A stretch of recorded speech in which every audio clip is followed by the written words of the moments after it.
Bora lá, galera. Hoje tem Flamengo na Libertadores e vamos acompanhar as últimas informações do Flamengo aqui no nosso canal. Vamos ver o que a imprensa esportiva do F360 está falando sobre o Flamengo. Já adiantando, hoje o Flamengo não vai ter o seu principal jogador. O Gabigol tá de fora em mais um jogo do Flamengo, galera. E vamos acompanhar mais um vídeo aqui do F360 falando tudo sobre o Flamengo. Vou deixar o link na descrição também. Crédito, direitos autorais e ESPN do Grupo Disney. Os funcionários aqui do Maracanã dando aqueles retoques, o gramado está um brinco, reforçando aqui a marcação das linhas laterais, de meio campo, enfim, dando aqueles acabamentos. E aqui à minha direita é possível ver já alguns pequenos ornamentos da torcida do Flamengo que vai comparecer essa noite aqui no Maracanã com um mínimo de 55 mil torcedores. A venda antecipada até ontem registrava um total de 52 mil bilhetes retirados, mas o que aconteceu ao longo dessa quarta-feira, há, portanto, essa expectativa, mais uma vez, de um Maracanã lotado, num cenário relevante, sério, importante para o Flamengo, precisa vencer. Matematicamente existe a possibilidade ainda de ser primeiro do grupo, mas não depende só de si, vai ter que torcer contra o River, contra o Racing, aliás, o Racing que entra em campo essa noite classificado. O empate de ontem entre o Ñublense e o Alcas classificou o time do Fernando Gago para as oitavas de final da Conmebol Libertadores. Aí fica aquela expectativa que a imprensa argentina está começando já a ventilar. Será que essa classificação garantida vai fazer o Gago mudar o seu planejamento? Vai colocar uma equipe alternativa, ou pelo menos mista, pensando já na sequência do argentino e também da última rodada, em que em casa vai enfrentar o Ñublense? Essa é uma questão que vai ficar em indefinição e só saberemos momentos antes da partida, quando houver a divulgação oficial da escalação. Falando em escalação, nós temos aí as telas com os prováveis times, começando com o Flamengo, que tem as boas notícias dos jogadores que eram dúvidas para o jogo, à exceção do Gabigol, todos à disposição, o Everton Ribeiro, o Léo Pereira e também o Gerson. Um provável Flamengo alinhado já nesse 4-4-2, que é a cara do novo Jorge Sampaoli, mas isso é um outro assunto. Matheus Cunha no gol, na direita o Wesley, a zaga Fabrício Bruno é uma dúvida, eu acho que joga o Léo Pereira com o Davi Luiz no banco e o Ayrton Lucas do lado esquerdo. O meio campo com o Pulgar, o Thiago Maia à frente dos dois volantes. Os meias, Gerson e Arrascaeta, na frente o Pedro com o Matheus França, podendo também ser o Cebolinha ou quem sabe até o Everton Ribeiro. Essa também é uma outra dúvida envolvendo o ataque do Flamengo.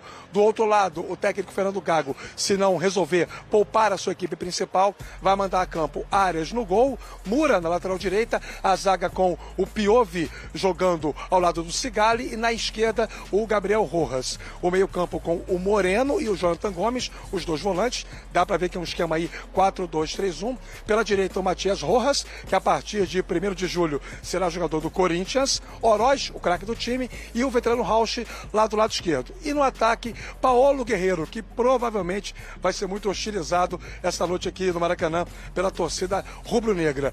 O Gustavo Terreira, árbitro da nova safra da Conmebol, vai apitar o jogo, o uruguaio, e a expectativa é que o Flamengo pegue um Racing compacto, com linha baixa, um pouco mais tranquilo, jogando sem aquela obrigação e automaticamente tendo apenas como principal preocupação causar desconforto ao Flamengo. Não só pensando no grupo em si, mas na competição. O Racing tem objetivos de avançar, chegar longe na Conmebol Libertadores e, claro, se puder contribuir para o Flamengo não se classificar, ele vai fazer isso. Por isso que eu acho que os argentinos vão levar muito a sério o jogo dessa noite, que o Paulo Andrade vai contar aqui na ESPN, Abel. Ah, sempre com uma narração espetacular. E imagina um jogo bom também, Eugênio, de duas escolas de futebol sul-americano. Sim, o Flamengo é bem melhor time do que o Racing, o Flamengo vem crescendo de produção. Tive a oportunidade de comentar alguns jogos do Racing nessa Libertadores e também no Campeonato Argentino. É um time que, claro, com a volta do Rojas tem uma melhora ali, é um jogador de boa qualidade técnica, mas esse jogo que a gente está vendo aí, que é o jogo do turno, vamos dizer assim, né, lá em Avejaneda, é completamente diferente, é um outro Flamengo. O Flamengo de lá para cá melhorou, evoluiu, encontrou outros padrões táticos até, é um time que valoriza mais o meio de campo hoje, que consegue ser mais sólido no com e no sem a bola. E eu acho que tem tudo o Flamengo para ganhar esses dois jogos que lhe restam em casa e passar em primeiro lugar até do grupo. É claro que não depende só dele, vai depender do Racing tropeçar no último jogo, mas ainda existe essa possibilidade. Eu acho que o Flamengo... E a tabela da Libertadores é assim, né? Às vezes a gente é levado a algumas conclusões precipitadas em função de como ela é desenhada. Os cabeças de chave fazem as 2 últimas partidas em casa. Teoricamente, né, na última rodada contra o time mais fácil. Então, ela é desenhada para o cabeça de chave no final ter a tranquilidade. Então, às vezes, ele sofre um pouco antes, perde pontos antes, porque faz mais jogos fora de casa. Desgasta mais ali. Desgasta e o pessoal fica, tá mal, a campanha é ruim e tal. Mas há um desequilíbrio até aqui nos jogos em casa e fora de casa. O Flamengo só jogou em casa com a Nublense, ou com o Nublense, nessa Libertadores. Agora vai fazer os 2 jogos que ele tem tudo para vencer, porque é muito forte no Maracanã, o Flamengo. E o Racing é um time que... Nossa, o último jogo lá contra o Alcas, ele venceu, Deus sabe como. Tudo bem que teve altitude e tal, mas jogando muito pouco, fazendo cera o tempo todo. Ele fez um gol com 1 minuto e fez cera por 90 depois. E acabou fazendo um segundo gol lá. Mas é um Flamengo que vive um crescimento, longe ainda de alcançar o seu teto, pode melhorar bastante, mas hoje já é um time bem mais consistente e deve vencer o Racing. O jogo de ida, mesmo não sendo o Flamengo mais consistente de hoje, já esteve muito próximo da vitória. Aliás, poderia ter vencido aquele jogo, porque jogou muito tempo com um homem a mais. Né? O Racing da Libertadores, embora não seja a 8ª maravilha do mundo ainda, é melhor que o Racing do Campeonato Argentino.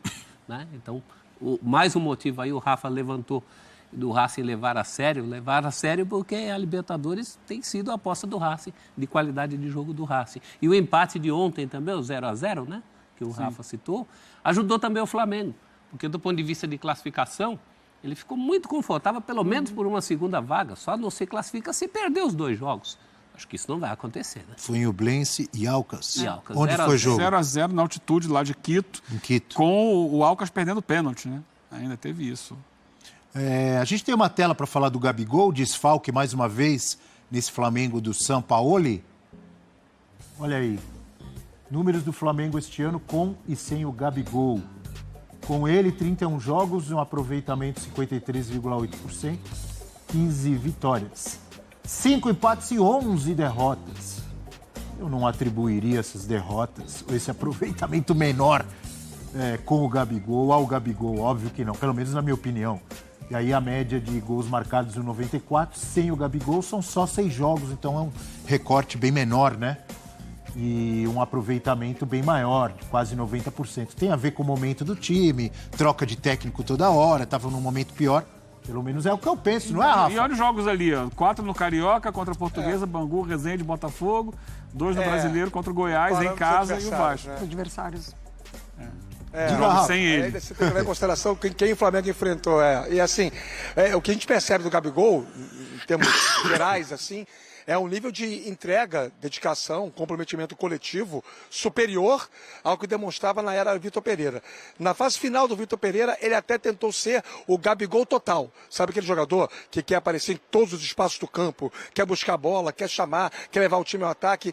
Me pareceu uma coisa muito mais midiática, populesca, do que propriamente uma orientação do Vitor Pereira. Eu não consigo imaginar um técnico de futebol dirigindo um time de alta exigência, pedir para um jogador fazer aquilo que o Gabigol vinha fazendo. Aí cansava no segundo tempo. Era sempre assim. Com o Sampaoli, não. O Sampaoli está conseguindo potencializar um pouco mais o jogo do Gabigol. Ainda é o Vitor Pereira o técnico quando ele declara que ele quer ser centroavante. 2 semanas depois, o Vitor Pereira cai e ele topa voltar a jogar pelo lado. Ou seja, ele queria ser centroavante? Não, ele queria estabelecer um fato novo num cenário que já era desconfortável para o antigo treinador, natural, né, dos meandros do futebol.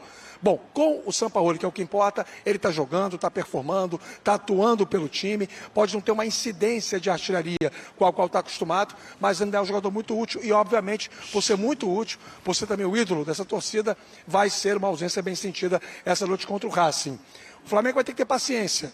Provavelmente vai pegar um time muito mais disposto a não deixar o Flamengo jogar do que estiveram dispostos o Fluminense na Copa do Brasil e o Vasco no Campeonato Brasileiro, meus amigos.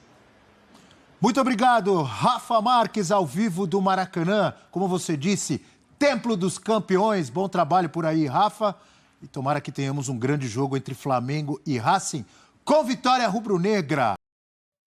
Galera, vamos ver aqui a escalação do Flamengo, né? Como já foi dito no programa, né? Matheus Cunha ganhou a vaga do Flamengo, né? Com muitos jus aí. O goleiro tem agarrado melhor do que o Santos, né? Por isso vai ser titular. Hoje, provavelmente, teremos aí Wesley, Fabrício Bruno, Léo Pereira, Ayrton Lucas, Pulgar. O Pulgar foi o melhor jogador do Flamengo na última partida, fez um lindo gol, né? Temos aí Thiago Maia, Matheus França, Arrascaeta, Gerson e Pedro, né? Gabigol de fora, Mateuzinho se recuperando da fratura na tíbia. E o Gabigol também com aquela lesão no quadríceps esquerdo e por isso está fora. O único jogador pendurado para essa partida é o Arthur Vidal. Vidal tá pendurado e se levar um cartão amarelo aí, caso o jogador entre, o jogador ficará de fora da próxima partida, galera. Esse foi o vídeo do nosso canal aí. Não esquece, você que tá chegando é novo, vai deixando seu like, se inscreve e ative o sininho das notificações para você não perder nenhum vídeo aqui do nosso canal.